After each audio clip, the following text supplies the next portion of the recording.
Hi hello welcome to Gurukushal vlogs. ఈరోజు వ్లాగ్లో పెసరపప్పుతో కమ్మనైన పప్పుచారు ఎలా చేసుకోవాలో చూపెడుతున్నాను. దీనికోసము పెసరపప్పు 1 కప్పు తీసుకున్నాను. ఈ పప్పుని ఇప్పుడు ఒక 2 టైమ్స్ బాగా కడిగి పక్కన పెట్టుకోవాలి. ఇలా పప్పు ఒక 2 టైమ్స్ బాగా కడిగిన తర్వాత నీళ్ళు మొత్తం వంపేసి పక్కకు పెట్టుకోవాలి. ఇప్పుడు ఎలా తయారు చేసుకోవాలో చూద్దాము. ఫస్ట్ స్టవ్ ఆన్ చేసి కుక్కర్ పొయ్యి మీద పెట్టుకొని ఇందులో ఒక 4-5 టేబుల్ స్పూన్స్ ఆయిల్ వేసుకోవాలి. ఆయిల్ హీట్ ఎక్కిన తర్వాత ఇందులో వడిం వేసి వేయించుకోవాలి.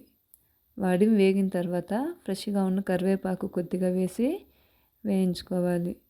ఈ కరివేపాకు వేగుతుండగానే పచ్చిమిరపకాయలు కొన్ని, ఎండుమిరపకాయలు కొన్ని వేసి వేయించుకోవాలి. పచ్చిమిరపకాయలు వేయించేటప్పుడు ఆయిల్లో వేసేటప్పుడు ఎప్పుడు కానీ ఈ విధంగా కట్ చేసి వేసుకున్నట్లయితే పేలకుండా పచ్చిమిరపకాయలు వేగిపోతాయి. ఇప్పుడు ఇందులోకి చిన్న సైజు ఎర్రగడ్డలు 2 ఈ విధంగా కట్ చేసి వేసి వేయించుకోవాలి. పచ్చిమిరపకాయలు, ఎండుమిరపకాయలు మన కారాన్ని బట్టి వేసుకోవాలండి. నేను 2 కలిపి వేస్తున్నాను. ఈ ఎర్రగడ్డలు కూడా వేగిన తర్వాత ఇందులో ఆల్రెడీ కడిగి పక్కన పెట్టుకున్నాం కదా పెసరపప్పు, ఆ పెసరపప్పు 1 కప్పు వేసి వేయించుకోవాలి.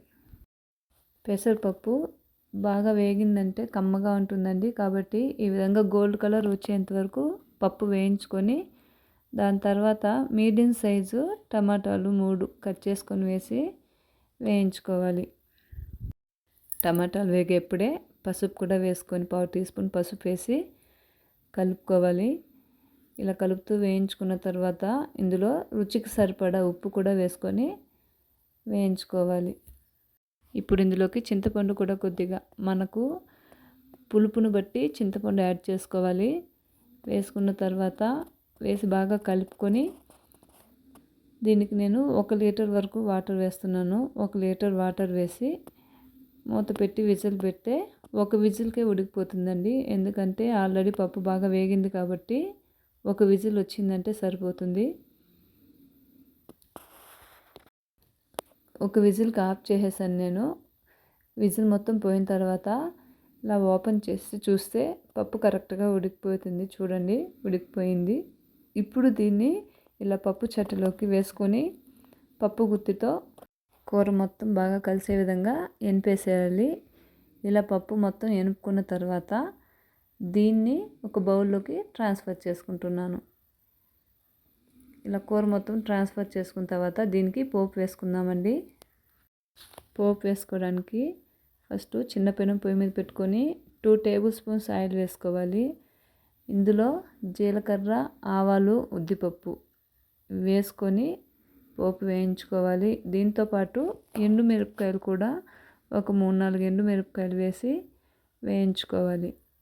ఇందులోకి ఫ్రెష్గా ఉన్న కరివేపాకు వేసుకున్నట్లయితే ఆ ఫ్లేవర్ అనేది చాలా బాగుంటుంది. కరివేపాకుని ఎక్కువసేపు వేయించకుండా జస్ట్ ఇలా కలిపేసి స్టవ్ ఆఫ్ చేసుకొని ఇందులోకి ఆల్రెడీ క్రష్ చేసి పెట్టుకున్న తెల్లగడ్డ ముక్కలు ఒక 4 పీసులు వేసి పోపు మొత్తం కలిసే విధంగా కలుపుకొని ఇప్పుడు ఈ పోపుని ఆల్రెడీ పెట్టుకున్న పప్పుకూరలోకి పోపు వేసి కలుపుకోవాలి. కమ్మగా పెసరపప్పు కూర చాలా బాగుంటుందండి. ఒకసారి మీరు కూడా ట్రై చేసి చూడండి. ఈ వీడియో కనుక మీకు నచ్చినట్లయితే ప్లీజ్ లైక్ చేయండి, షేర్ చేయండి, సబ్స్క్రైబ్ చేసుకోండి. Thanks for watching my channel. Bye friends.